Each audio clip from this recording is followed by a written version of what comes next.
Welcome back to the PvP Live Studios here in Frisco, Texas. You're watching HPL. I'm Tannen Grace. I'm joined by Nathan. That's Admiral Zamora. We just saw Superjj move into 2-0 here in this match over Powder. He's on match point. Powder needs 3 straight. Yeah, Powder just not able to really get everything going. But again, the starts that Superjj had have been just absolutely picture perfect. He had turn 3 Ragnaros in game 1, and then in game 2, he had Armor Smith backed by a Fiery War Axe to start disrupting the early game aggression from Powder. So, you know, a lot of this has just been about the fact that Superjj had the right tools at the right time to really get the major turns he needs to win this game. I mean, turn 3 Ragnaros, of course, a little bit of a tough one to deal with. If, you know, maybe he'll have it again. Maybe Powder will have turn 3 Ragnaros this game. Superjj versus Powder game 3 is getting underway. Yeah, we're seeing a little bit of a change here from Powder, and I like this. He's moving to Grim Patron Warrior. Still an aggressive deck, but more combo-centric and like has a lot more late game, like we talked about. Has a lot more game on turns 8, 9, and 10 versus anything Superjj could be doing. And Superjj bringing a deck he's pretty known for in Rogue. Yeah, so Powder kind of switching things up here. I like that he's kind of going against the grain. Superjj shown that he's come prepared for these early game strategies from Powder and really looking to stick it to him in this one. And you can really see with an antique heal bot in his opening hand there. That is something Powder never wants to see with most of his decks. Face of terror against his aggressive absolute decks. Face of terror. But again, now he's playing Patron Warrior, so you know, this entire match has been kind of flipped a little bit. I would say that versus Rogue, you know, Warrior, Control Warrior archetypes anyway, have a very good matchup versus this deck. They can put together so much armor that they're not really that much in fear of the amount of damage that this deck can deal. But Grim Patron's a little bit of a different beast. You know, it wants to get these major turns pushing forward, and you know, not really just focus as much on its life total. And with something that accounts for that, Rogue can have these big Blade Flurry turns to really keep the game in its side of the court. Yeah, absolutely. You're seeing Superjj understand the matchup here. He knows that if Powder gains too much armor in this match, he's going to have a problem. So what he's going to do is he's going to very early attack this Armor Smith and set up a situation where he can take care of it next turn, because you don't want Powder to get extra value off his Armor Smith,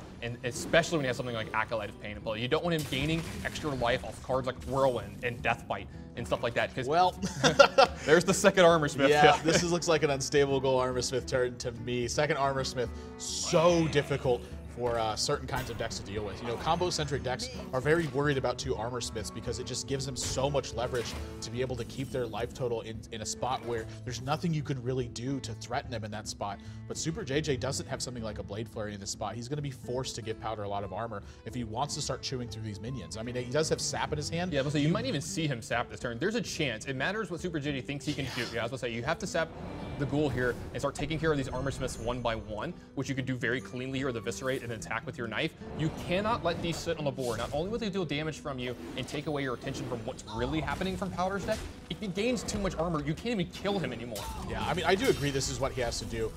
But as far as clean is concerned, I don't think it's not really that clean. Oh, he's not excited about it. Because he just has to dedicate so many resources to doing it. And then, I mean, sapping an unstable Ghoul and then using all your spells to generate an even board position where you yielded initiative back to Powder, that's like one of the last spots you want to be in. At this point, he just has to loaf them and starting to hope that things will go in his direction, because the Acolyte of Pain hidden behind the unstable Ghoul, this is so much potential for Powder to really pick up a ton of cards and get back in this game. Yeah, and speaking about spots that you don't want to be in, just having 2 Phantom Knives in your hand against a deck like Powder's here, not the best spot. Anytime he has something like Phantom Knives, he always has cards like Acolyte of Pain and stuff in play that are just such a hassle for you to deal with on a 1-for-1 basis. You don't want him drawing extra cards off of these. Yeah, gonna take another unstable Ghoul here. Yeah, plus he's got the Anir Rage in his hand, so if Superjj doesn't adequately deal with everything that's happening right now, so many cards going to be picked up for Powder. And again, so a lot of it is that he's just drawn a ton of resources from Superjj so far. Yeah, we've talked about this looks bad for Superjj, and he's having a rough time. You can tell it. You can see it on his face. He's a little bit stressed here in this match. He's not out of it by any means here. Powder hasn't really, you know, gotten everything he needs to really, really win from here. He's going to get some extra cards here. Now, this might get him to where he needs to be, but Superjj realizes he hasn't done any of the big stuff yet. He hasn't Emperor Thorus on me. He hasn't Frothing Berserker me yet. He hasn't Grim Patron me yet. He doesn't have those cards yet, and if I can keep him from drawing, well, I spoke a little too soon about the Frothing Berserker, it looks like, but yeah, he needs more pieces to go with. He needs a lot more pieces to go with this, and you can see this with his hand. Depending on what this draw is right here, Grim Patron. All right, now Powder is starting to get it together. Yeah, now things are going to get a little bit scary. I mean, I have to believe this is probably just to fill up your board style of turn. You know, he could wait a little bit longer, but you know, the Battle Rage isn't going to draw him a card. He is going to wait a little bit longer too. He hasn't seen a Blade Flurry yet, and Superjj has a 3-power dagger right now, so it's a little dangerous to kind of, you know, fill up your board right now. You can just easily get taken care of very cleanly, and he's not going to want to see Sprint here, because now you can just 100% assume that he already has a Blade Flurry, even though it looks like he's not going to. Yeah, actually, no real action picked up for Superjj. There's a chance that he actually lets this burn, by the way. I don't know how important coin is in this situation, but when you kind of take into account everything, what card does he really want to draw from this? I guess Blade Flurry is such a big one that he can't afford to even risk that card being burned, so he's going to throw his coin away and make sure that he keeps his hand size under control, because he had 10 cards in his hand if he wouldn't have used coin. Yeah, no, as I said, it's looked really bad for Superjj here, but I like the way he's played this game. He's grinded through, figuring out ways that he can win from the situation if Powder's hand isn't great. Plus, he's kind of nullified these battle rages that Powder's had this game. Powder's never really had a chance to really get a good battle rage going. They've been for like one almost every turn, and Powder has been denying that from him. Yeah, but now 2 piloted shredders. I mean, Superjj very comfortable in his position. Yeah, this game's starting to turn around. Yeah, this is where the assault is likely to start beginning. Well, that's a good one. Thor's on a very strong draw, but honestly, Powder needs something like Warsong Commander. This game is quickly going to start spiraling out of control. Love that he's attacking here first. If it's something like Doomsayer, that's the last thing you want to do. Just play Emperor Thor's on to do a Doomsayer, I think. But he's going to play it here. This is likely to draw some attention from Superjj. This is going to draw a lot of attention from Superjj. Powder's at 34, so Superjj doesn't really have a chance to kill him just yet. And as you see, he doesn't really actually have a lot of the tools to do so yet, but that's what Powder wants. He just wants to live. One trigger from Emperor Thor's is fine for him. His hand is so cheap and easy to use now. His Whirlwinds are 0. That's what you really want. You want 0 casting cost Whirlwinds, so when these Frothing Berserker and Grim Patrons happen with this Warsong Commander, you can just go crazy in one turn and deal something like 27 to 30 damage like we've seen a few times here on HPL. Yeah, so Superjj going to try to figure out a way to kill this. I mean, Violet Teacher actually not the best minion in this matchup. If you put making 1/1s is a bad idea. Yeah, if you put a ton of 1/1s on the table, there's a chance that things can really backfire in that sort of situation. Gonna even so concerned with his life total, he even plays the anti-heal bot to make sure that he's topped off. But kind of where does he go forward from here? In this position, it looks to me like he wants to Mana Knives and then use the SI7 agent. So preparation, not the strongest card in his deck right now, so just going to use it to pick up what he can, and then SI7 agent going to clear this up. But I mean, I think this is pretty nicely done from Superjj now. This is a spot where I think he can, if this doesn't start getting checked, he can really start to push for some major damage. There is a Warsong Commander. That might be enough. 3, 4, 5, 6, 7, 8, 9 mana can be used to play Warsong Commander, Grim Patron, and then Frothing Berserker, and he's got Inner Rage and a Whirlwind to back this up. He's got 2 Whirlwinds. Does he have? Oh my gosh, he does have 2 Whirlwinds in his hand. This is very, very likely to be more than enough damage to clear this game out. He's gonna Inner Rage this Grim Patron. Oh my gosh. Make an extra minion here. Everyone's about to get in. Yeah, he's gonna start. Everyone's about to take a lot of damage if everyone is Superjj here.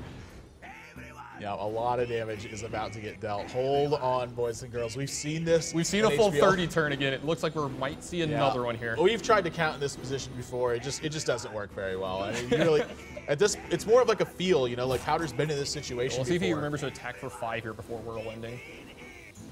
Yeah, so there's the 5 damage. Yeah, this is easily lethal. Yeah, that's got to be more than enough damage to really get this done. Actually, I think he should have traded into the Piloted Shredder before this happened too. Would have gotten a little bit more damage off this, but all these attacks going to get queued up. He's got more than enough though. Yeah, that's just way too much damage. This deck is so strong right now. 19 power, Frothing Berserker. Powder going to put away Still had more damage behind it too. Still had more damage. Still had all these. This deck is, it's something else. Let me tell you what. If you like gigantic, massive amounts of damage while also being able to kill every single minion in the early game, and then also have the high life total so that your opponent can't burst during the game, have the deck that has a capacity to go above 30 health, so that way you don't easily die to other Grim Patron combos, then Grim Patron Warrior is probably for you. Yeah, just a great opening draw from Powder there with Grim Patron Warrior. You saw the 2 early Armor Smiths keeping his life total up way too high for Superjj to ever really get anything going, and he never had an early Blade Flurry to really take care of everything. He started using more than 1 card a turn to take care of everything that Powder was doing, and he never really got it going. Then the Warsong Commander, the full 30 there in 1 turn. Yeah, if you guys want to check out the recap for this game, you can head over to pvplive.net and see for yourself. Powder exercising a lot of patience in that game and making sure he can get in the full 30 damage in 1 burst, but you can go take a look exactly how he did it. Maybe Superjj could have done something differently that game, but I think he was a little bit shackled by those 2 Armor Smiths at the beginning. But you can go check it out for yourself. Guys, they're making changes to their decks right now. Powder, Superjj interview. Okay, so apparently we're going to have a Superjj interview later on if he wins this match, but Powder could be the winner of this one. We're going to figure it out when we come back, guys. Again, they're making changes to their decks, and Game 4 is going to get underway. Powder started out that 3-0 straight sweep now, and Superjj, he's still on match point. Don't go anywhere, guys. You're watching Hearthstone on PvP Live.